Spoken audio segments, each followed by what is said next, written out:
Namaste, beloveds. This is Motherhood Wisdom, Valerie Ames, and this is a video that is dedicated to my mama Dot. She just passed, and she's no longer on this earth plane um, with us. I, in a physical sense, um, her passing is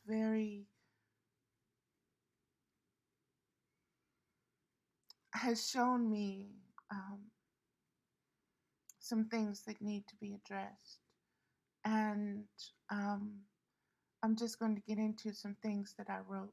Um, I wrote it one way, and I'm just going to read it in a different way than how I wrote it. It's kind of in the middle, um, from the instead of the beginning.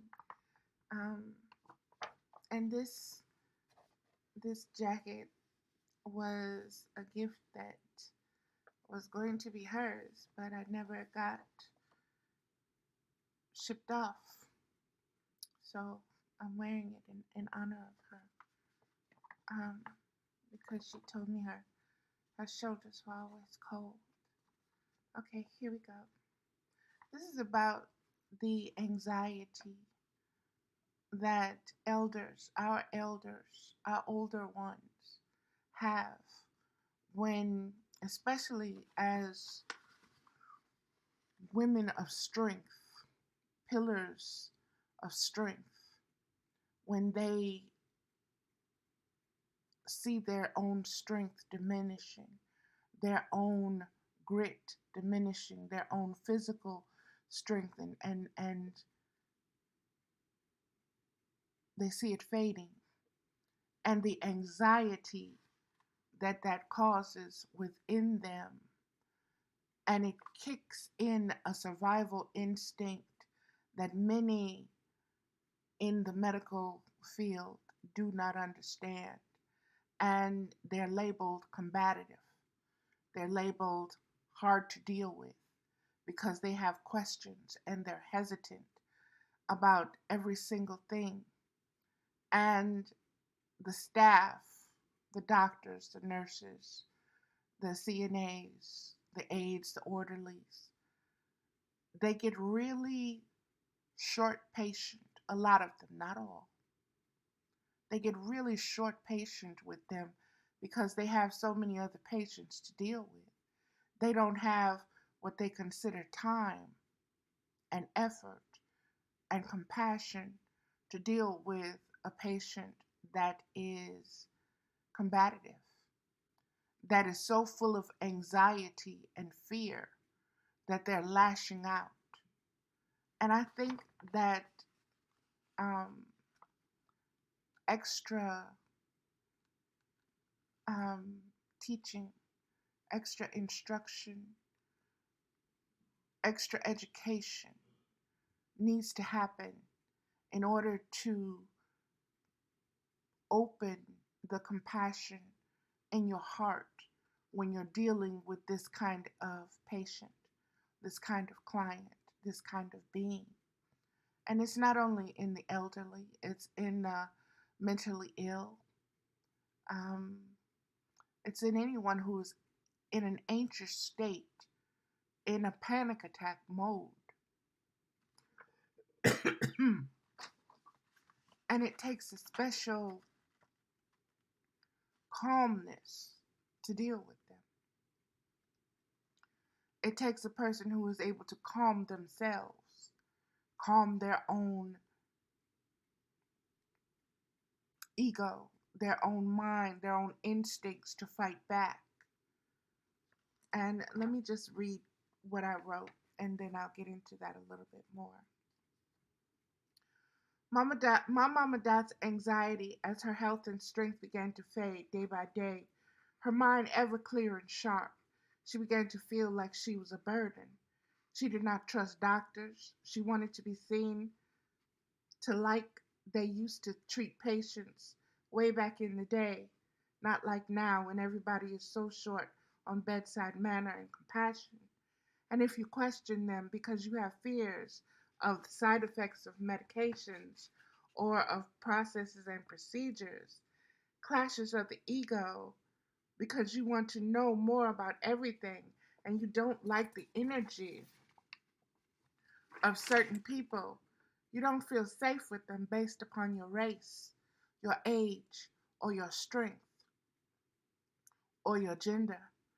They get angry and take it personal. Their egos run rampant.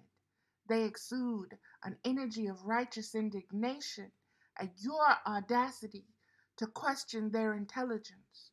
When you are this country ghetto toothless lioness roaring because you feel their judgment, and you become more anxious and more combative and more cunning, playing games of being a good patient so they don't hurt you or they don't neglect your care because you're incontinent, because you can't pull yourself up in bed, because you're scared of being by yourself, because you're scared of having the door closed, because you're scared of being closed in, because you're scared of having the lights all the way off. And with COVID, your loved ones can't even be with you to reassure you that everything is okay, that you're not alone, and that I'm not going to let anybody hurt you. I do not think there's enough sensitivity at this time amongst certain hospital staff and administrators. Sensitivity training specifically for the elderly who are dealing with a great deal of anxiety. And beloveds, I want to also state that in the current state of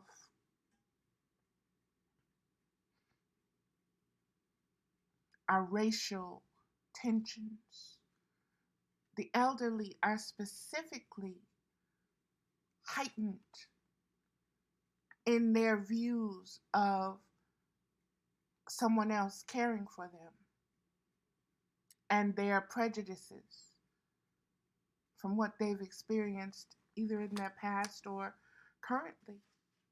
And all of this must be taken into account. And I know that their hands are busy and that they're short staffed and they're overworked. But an oath has been taken to harm none. And when you're dealing with a patient with high anxiety and who is prone to panic attacks, special considerations need to be given to that patient, not just they're being marked in their charts that they're combative or that they're a bad patient or that they're going to keep ringing their lights or keep calling you or want this and want that every single little second. There is a compassion that is needed to understand their mental frailty as well as their physical frailty, their spiritual frailty, because they're afraid of dying.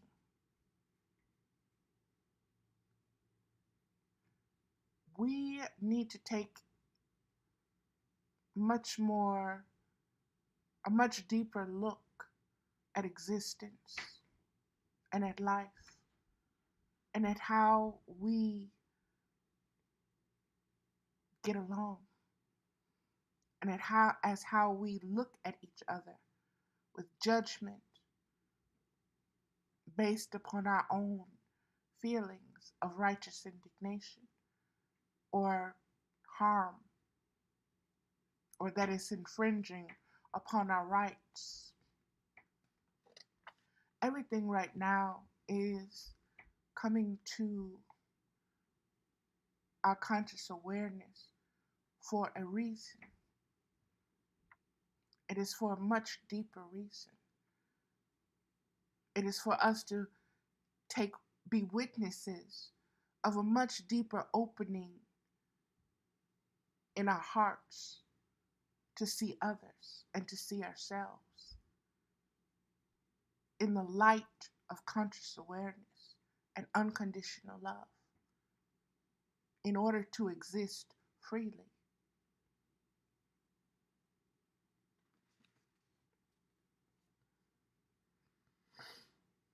Sensitivity training specifically for the elderly who are dealing with a great deal of anxiety.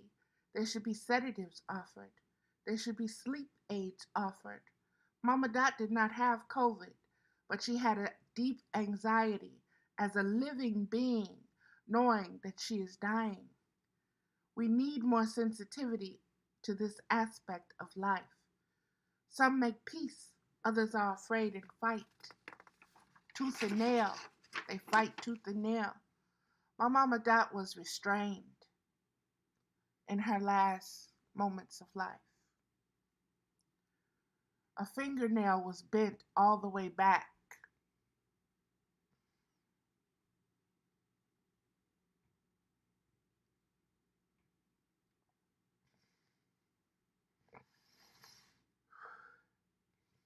Because she was fighting.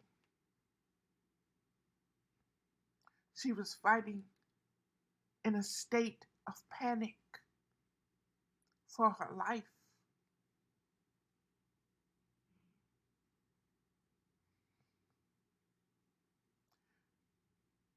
She was in the throes of a panic attack of anxiety.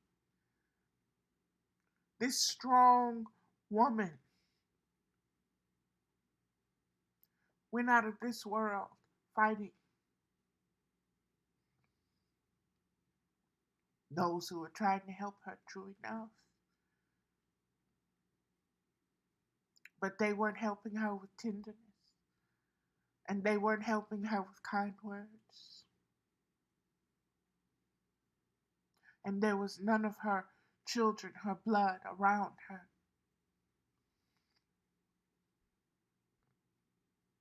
They had been escorted out with security.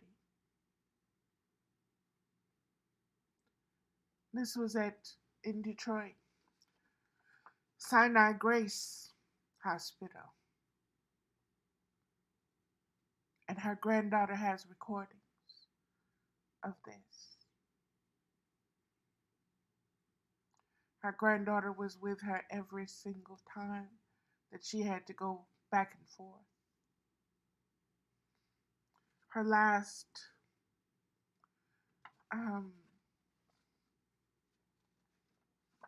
need when she had fell and she had broken a bone and it had split the skin and infection was there.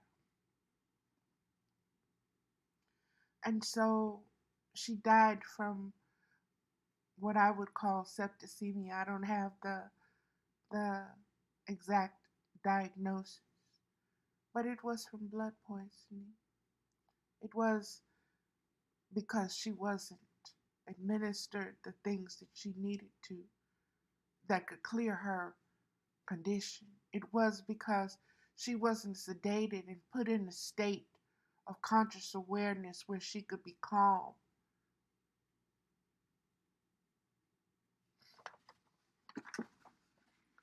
There's a lot that needs to be done. There's a lot that needs to be said. And we can only speak and keep speaking. We can only raise our voice to bring about the change. We can only point and say, this is wrong and we need to do better right here. Or this could have been handled differently. Or I spoke to this person and there was no empathy, there was no sympathy, there was no compassion. I was treated like an ignorant being simply because I was questioning what was going on with my grandmother.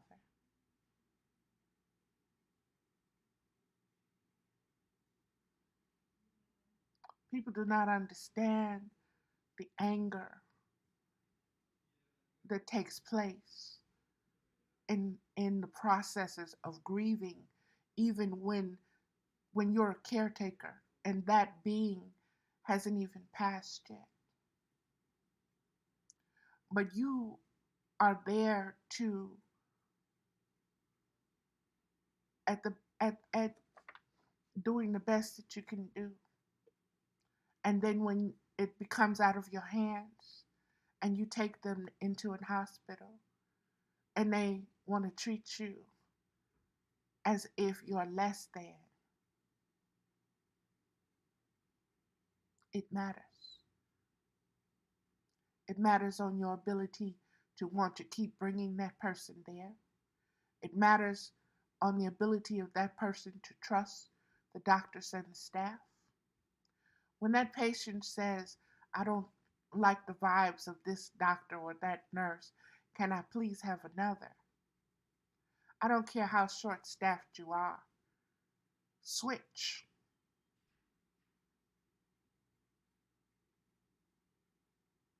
Switch. How how hard is it for you to switch? To tell one nurse, yes, I know you have these numbers that were assigned to you on your shift, but we're going to take this patient and give this patient to you and take one of your patients and give it to someone else simply because this patient is overwrought and anxious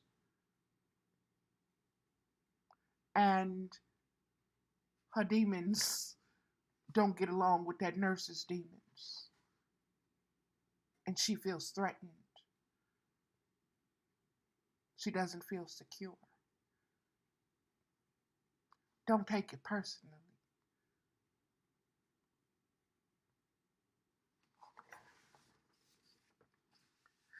I'm going to read now um, the beginning part of what I wrote. And it's basically um, who Mama Dot was to me and how I met her and so forth and so on. I read and spoke on the things that this video were about first because I know that a lot of people will not listen to all of it. But for friends and family who are going to listen, who know Mama Dot and who understand and who lived through some of these things and experienced them along with me, this is my testimony. This is my witness as to who she was to me.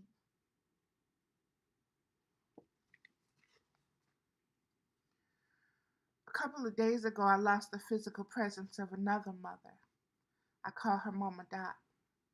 Let me tell you a little bit about her kind of strength, grit, love, and fierceness. She was born to a young mother down south who had to give her to her own mother to raise while she kept her other children. So Mama Dot was raised by her grandparents, and she was loved beyond measure and spoiled as much as possible by her grandfather, who she called her father. They were poor. Mama Dot did not make friends easily because she had been when you are raised by elders, you have a certain energy, certain way of carrying yourself that is more mature, that is more insightful than the ordinary child who is raised by young parents or around your other young children. Because of this blessing of her grandparents, she was cursed by others as thinking she knows everything.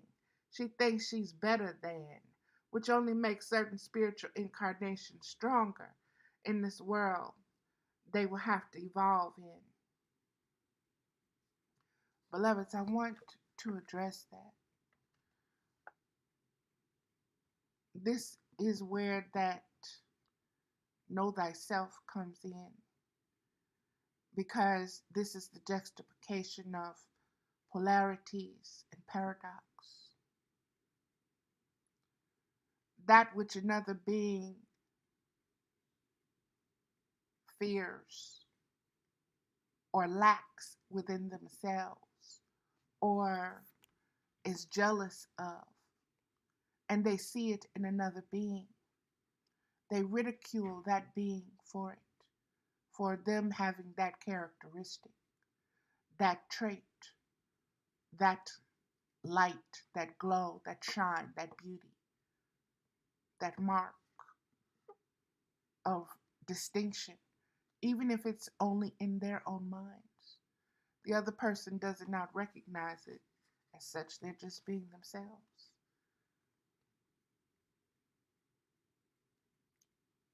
We have to get to the point where we do not need to make another less than in order to feel better about ourselves.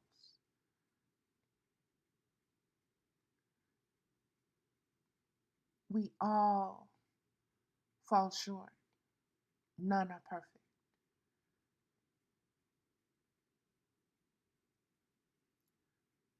We bully, we pick on, we demean, we murder and assassinate other beings' characters simply to make ourselves feel better.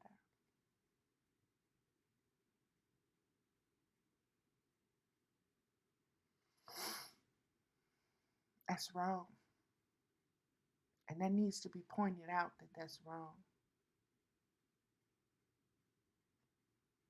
And it has to change going forward into the Aquarian age. That is such a key part to the evolution of the ego into its own conscious awareness of itself as existence. And I know that sounds like a lot, but let it meditate. Let it stay there. Let it stew there. Let it cook there. Let it simmer there on that. You go back and you look at it every now and then and you smell it and you taste it and you see what it means. Keep testing it. See what it means to you.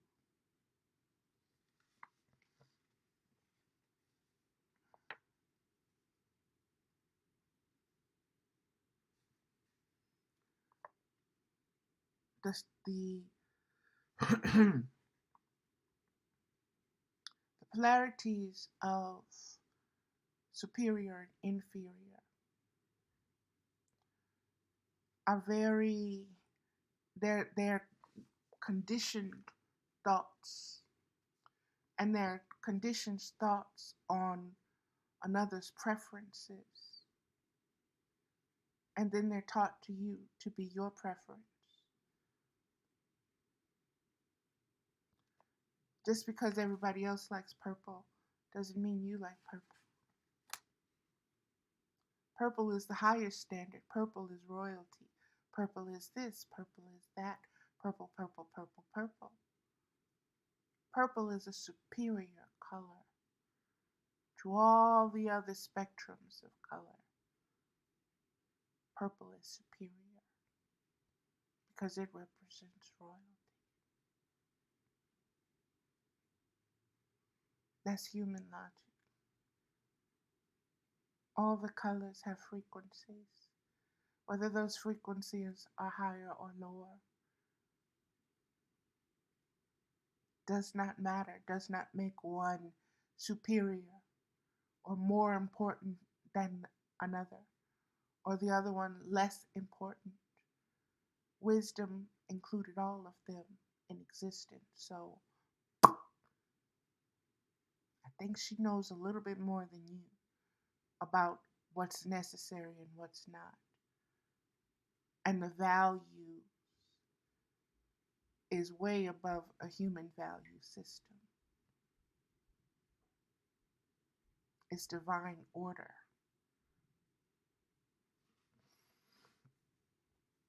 Mama Dot was a spiritual warrior with many flaws and many skills, just like all the rest.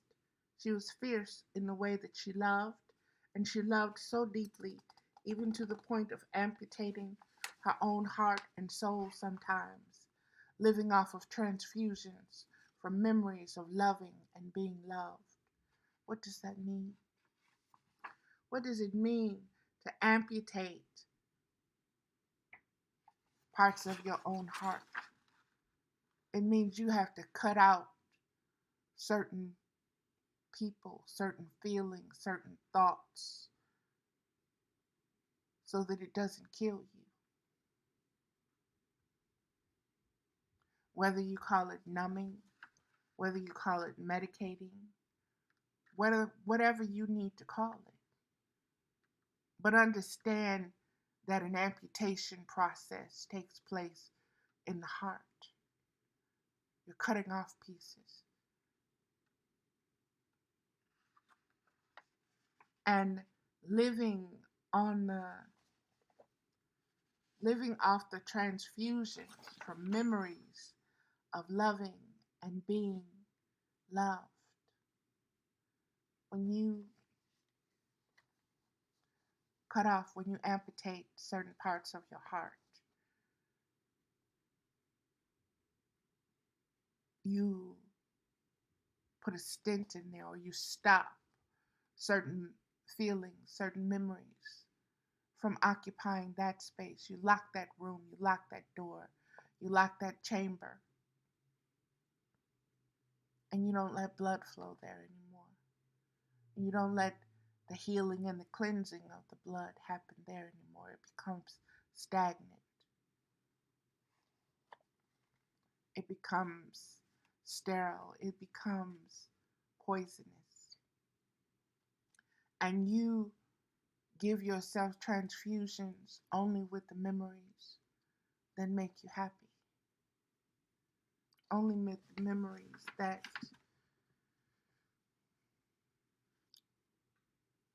are positive for you, that you loved, that made you happy, that made you laugh, that made you feel good, that made you feel valuable as a living being existing amongst other living beings.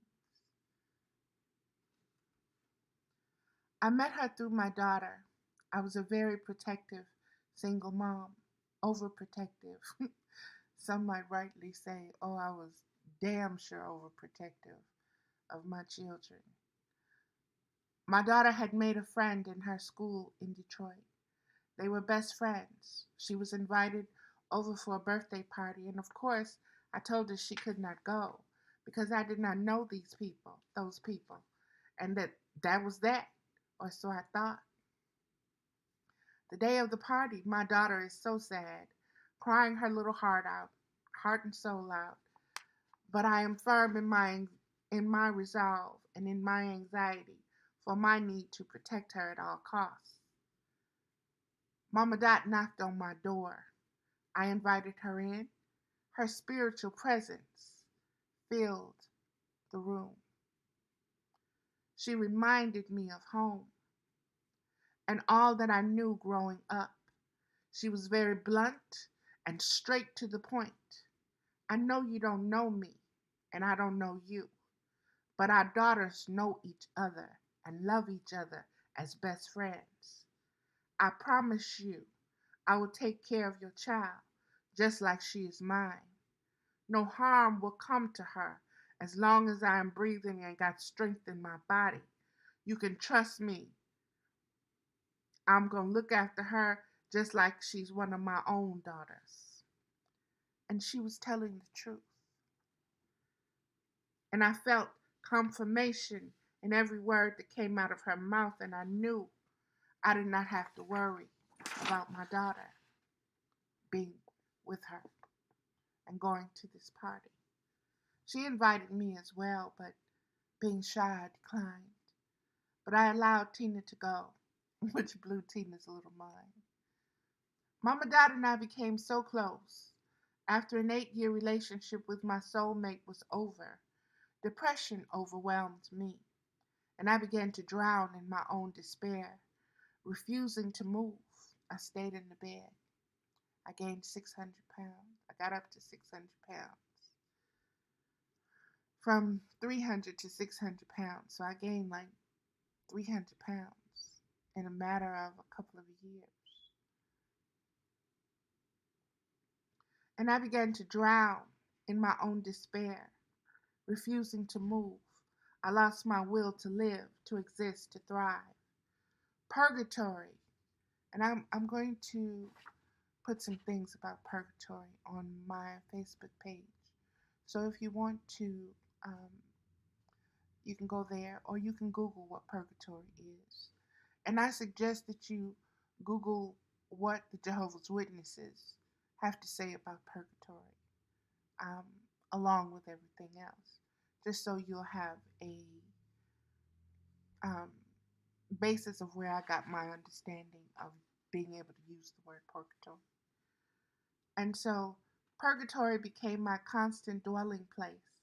My body began to die due to edema, swelling from lack of circulation and diabetes. My legs split open.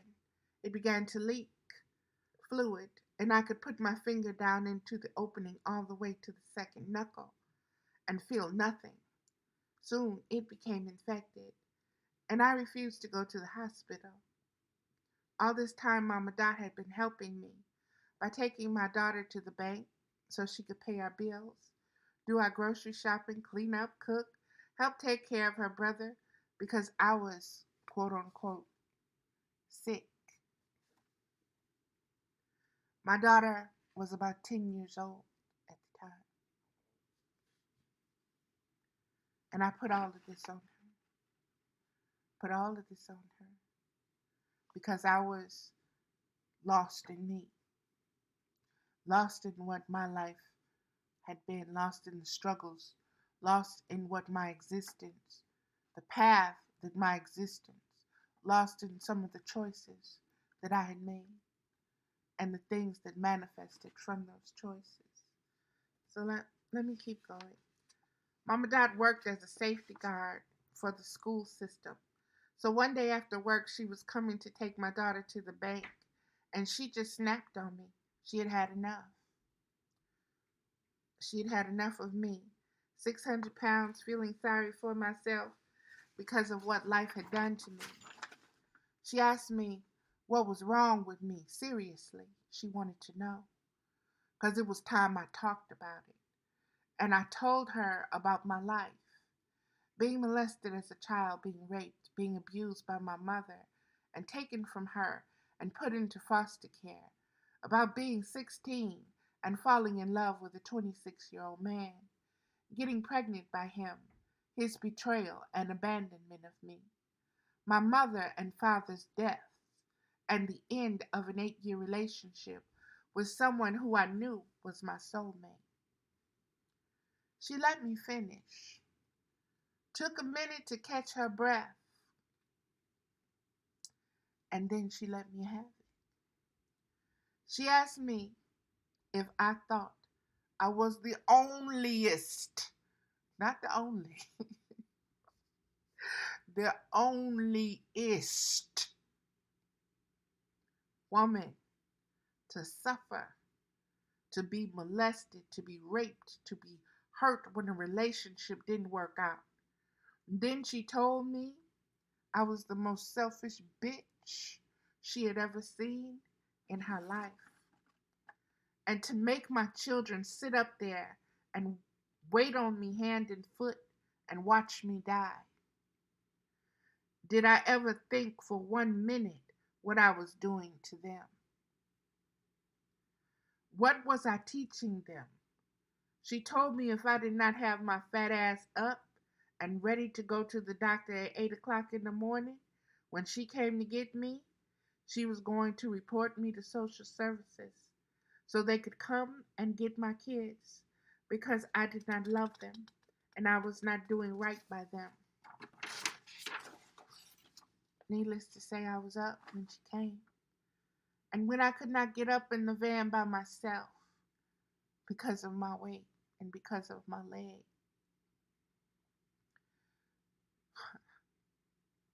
I can still feel her. I can still feel her laughing. We both laughing. She telling me to hang on to the van and hold on to the strap. up there in the van and her getting behind me with her shoulders and pushing my big fat ass up in that van till I was up in there. Okay? And she put her shoulders and her weight behind me to get me up in that van. I was admitted to the hospital that day. She helped get my children situated and cared for while I was in the hospital and brought me home when I was ready to come. Mama Dot had had a very hard life, but she was strong. And when I moved to Wisconsin, she came to visit me. Our daughters were still best friends, and she brought her granddaughter with her, who was only a few months old, in a car seat. We spent Christmas together that year. We cooked, we talked, we belly laughed, and we loved each other. We kind of drifted apart as our children got older, and they drifted apart as well. Every now and then, we would catch up with each other just like nothing had happened. The last 2 years, we got back close. She shared with me things that I had not known about my own pains, wounds, guilt, and shames of being a black woman, being a black mother, being a black woman alone in the world, fighting for everything you get and fighting to hold on to it. And one of the things, beloveds, that we black women fight for most to hold on to is our strength. Is our strength because it's our strength that has gotten us through everything that we have gone through. It is that spiritual strength, not just physical strength or mental strength or emotional strength that I'm speaking of. When that strength, when those strengths start to fade, that is when an anxiousness sets in. That is when a doubt sets in that you always kept at bay. That is that darkness that you kept out because you didn't have time for it. You didn't have no room for it. But now in your older age, that darkness is there and it's opening those doors, and your strength is dwindling and fading. And that darkness, which is your doubts about your own strength and your own mortality, overwhelms you with anxiety, overwhelms you with grief, overwhelms you with guilt and with shame and everything else that you have beat it back with.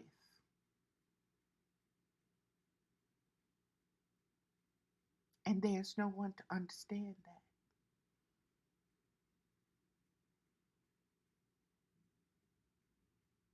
There's no one there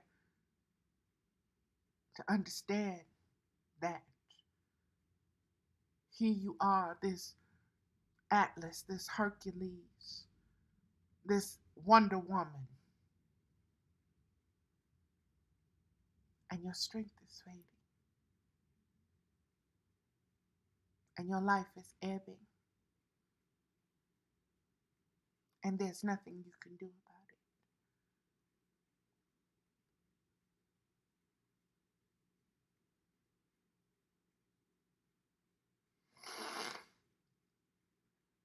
I would talk with her, and I would tell her what she told me. That you better cuss that doubt out, that you better cuss that fear out, that you better fight it, because you know who you are. You know what you've gone through. You know what you've weathered. You know others who you've set on their feet once they was knocked on their ass. Whether they look at you and say thank you or bitch get the hell out of my way.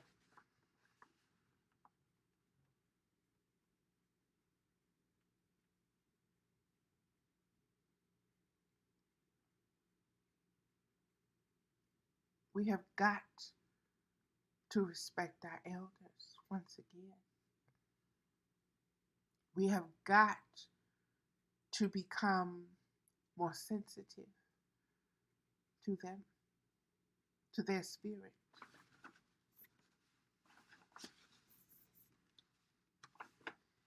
Because when that energy, that spirit, that knowing, that way leaves this planet, baby, whew, you ain't seen hell on earth. So it is in our best interest as human beings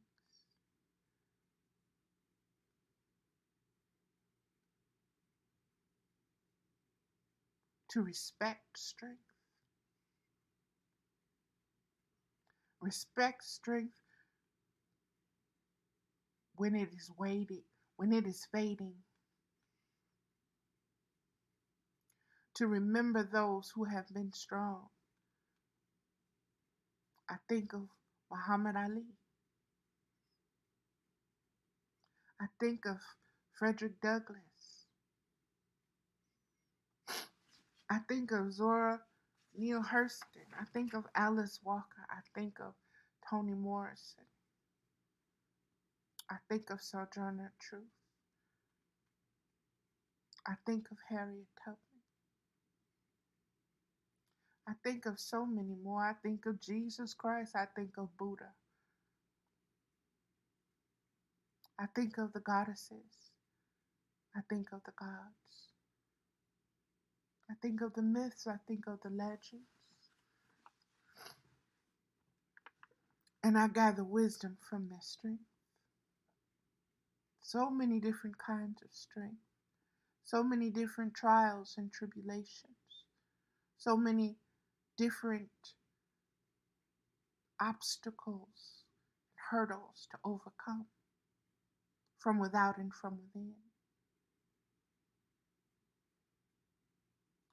And none of us realize how strong we are. And I think that needs to be addressed.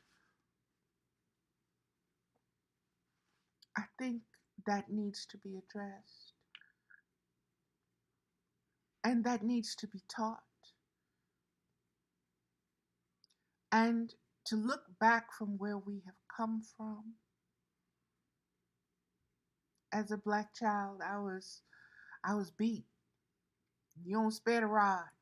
Discipline was, you get knocked the hell out in a heartbeat. You get stuff thrown at you.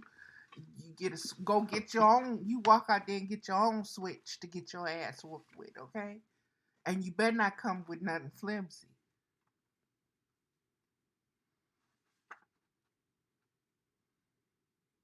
Now that we have emerged to a different state of conscious awareness with the Aquarian age, we need to address the teaching of strength, how to respect it, how to witness it, how to hold sacred space for it, how to appreciate it. And when we see it dwindling and when we see it fading, how to address that, how to regenerate it, how to renourish it, how to rejuvenate it, how to restore it in other ways.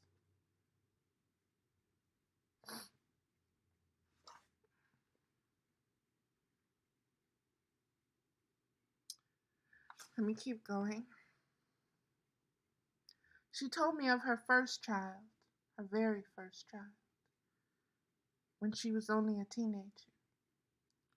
How she had gone out to party and came back home, and that she had been drinking, and that she got in bed with her baby daughter, only to wake up the next morning to find her dead, not knowing if she had mashed the baby or if the baby had died from SIDS. Can you imagine the strength and fortitude it takes to go on from something like this? This is who I call my mama died. This woman who had lived and experienced life, who was strong and who told you, you better be strong. You got to be strong in this life, baby. You don't let nobody walk over you. You don't let nobody do you no any kind of way. I don't care who they is.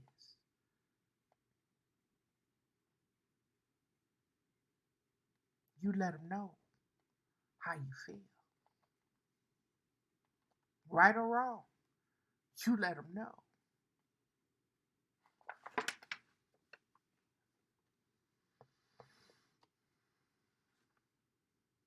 She told me more of her life that taught me why she was so strong and why on some things she would not bend, right or wrong. Or who was there to say she was right or wrong. I don't give a fuck what you say. You heard what I said. Deal with it. Live with it. Or don't. It don't matter to me. Because I said what I said. And that's it.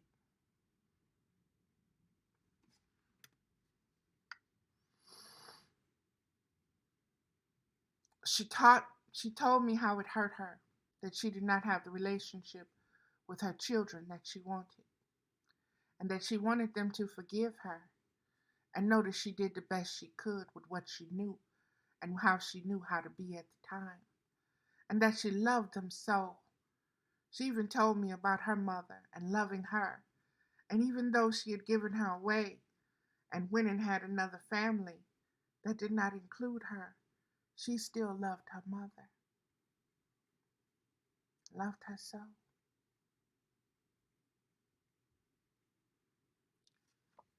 We talked about my situation with my daughter,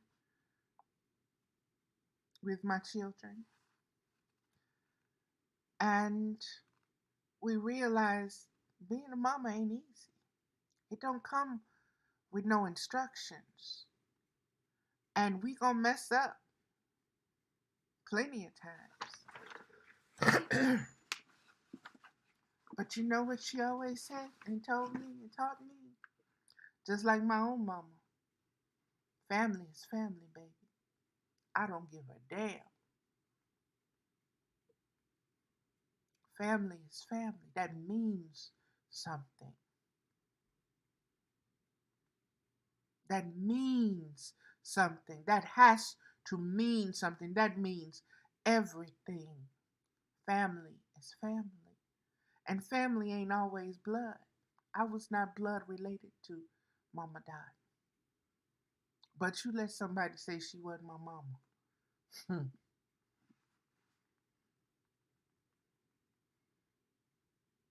You let somebody get up in my face while she there.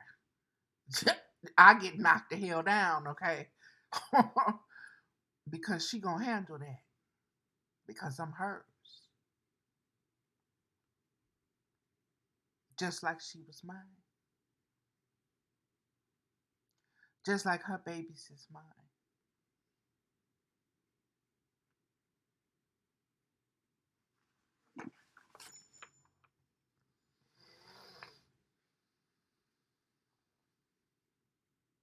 And that's it, beloved. That is that is it. That's all that I wrote. Um, I'm going to do. I'm working on getting my ministry together. I really am because that's my calling, and I know that. And Mama Dot told me that, and this is this is it. When you called for certain things, when Spirit calls you, you better answer, because you're gonna answer one way or another anyway. And so it is with a deep sadness for her physical presence not being here anymore. but her memories live on. Her strength is passed on,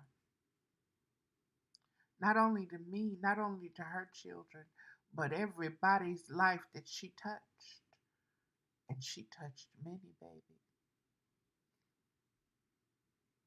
She touched many from a place of compassion and empathy and strength.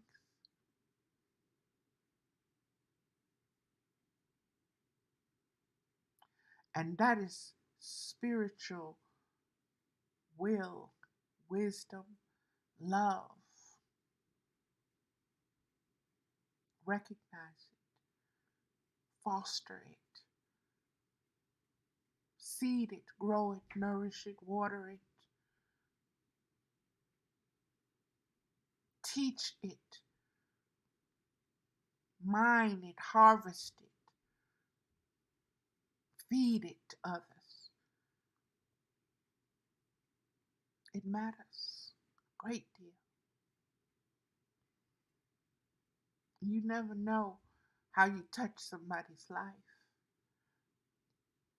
just with a few words, just with a smile, just with a hand patting them on their shoulder. You never know. Give love unconditionally, and you will be loved in return in so many ways, beloveds. Ways that we take for granted. Excuse me for sitting up here crying. I said I wasn't going to, but of course here I am. So it is what it is. Um, I'm going to end this now. Thank you so much um, for connecting and learning about my mom and dad and what we need to do going forward, what her ordeal is teaching. Each of us has something to share, no matter how good or bad it is. These are what we call our stories. These are teachings. These are lessons. Each of us is teaching lessons.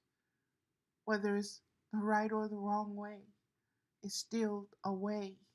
It is still a way of existence, or it would not exist. It is a way of teaching us possibilities out of impossibilities.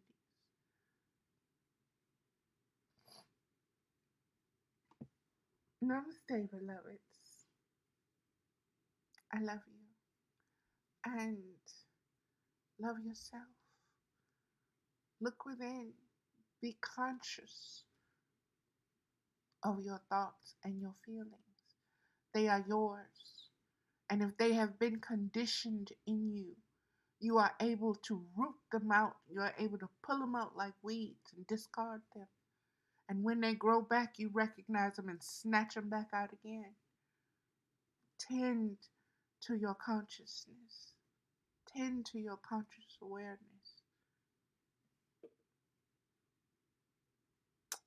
Peace and blessings.